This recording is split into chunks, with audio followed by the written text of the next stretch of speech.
విడతల వారీగా fee reimbursement ఇచ్చే బాధ్యత తమదన్నారు సీఎం రేవంత్ రెడ్డి. 3,000 కోట్ల బకాయిలు ఉంటే 6,000 కోట్లు ఇవ్వమంటున్నారన్నారు. పిల్లల భవిష్యత్తుతో ప్రైవేటు కాలేజీలు ఆటలాడొద్దన్నారు సీఎం. విద్యార్థుల పట్ల ఓవర్ యాక్షన్ చేస్తే సహించేది లేదన్నారు. విద్యార్థులను ఇబ్బంది పెడితే మాకేం చేయాలో తెలుసన్నారు రేవంత్ రెడ్డి.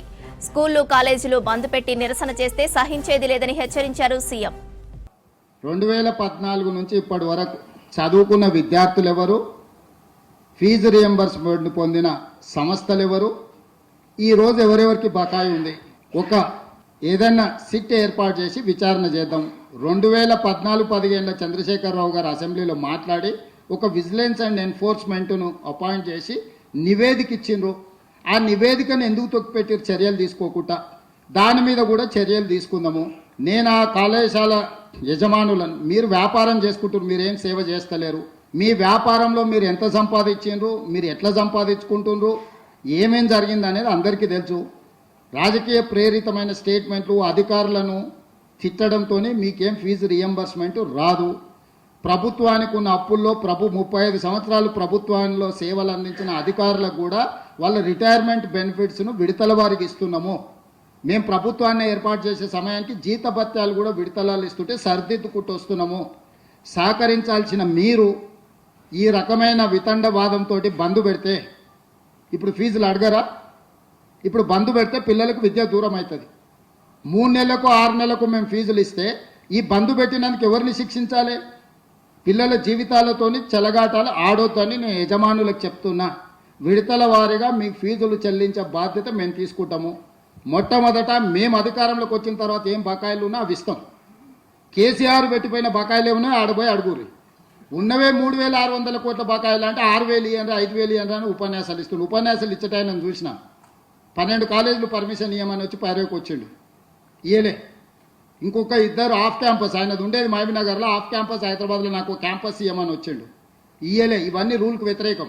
అవి ఇయ్యలేదు కాబట్టి తీట పెట్టుకొని ఇట్లాంటి వేషాలు వేస్తున్నారు. పిల్లల్ని వెనక్కి తిప్పితే ఏమవుతుందో నాకు తెలుసు, వెనక్కి ఎట్లా తిప్పొచ్చు. నేనేందంటే ప్రభుత్వాన్ని నడుపుతున్నా కాబట్టి ఆ ప్రయత్నం చేస్తలేను.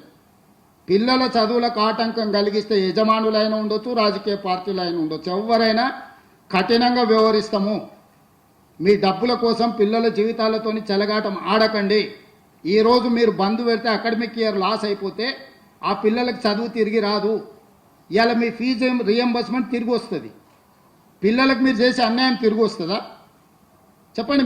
మీరు కూడా మీ పిల్లలు పోతున్నారు, మా పిల్లలు మీ పిల్లలు అందరూ చదువుకుంటారు. ఇవాళ పిల్లలకు చదువు చెప్పకుండా కళాశాలలు బంద్ పెడితే 3 నెలల తర్వాత ప్రభుత్వం నిధులు ఇచ్చింది అనుకో. ఇప్పుడు ఈ విద్య దూరమైన పిల్లలు ఏం కావాలి చెప్పండి.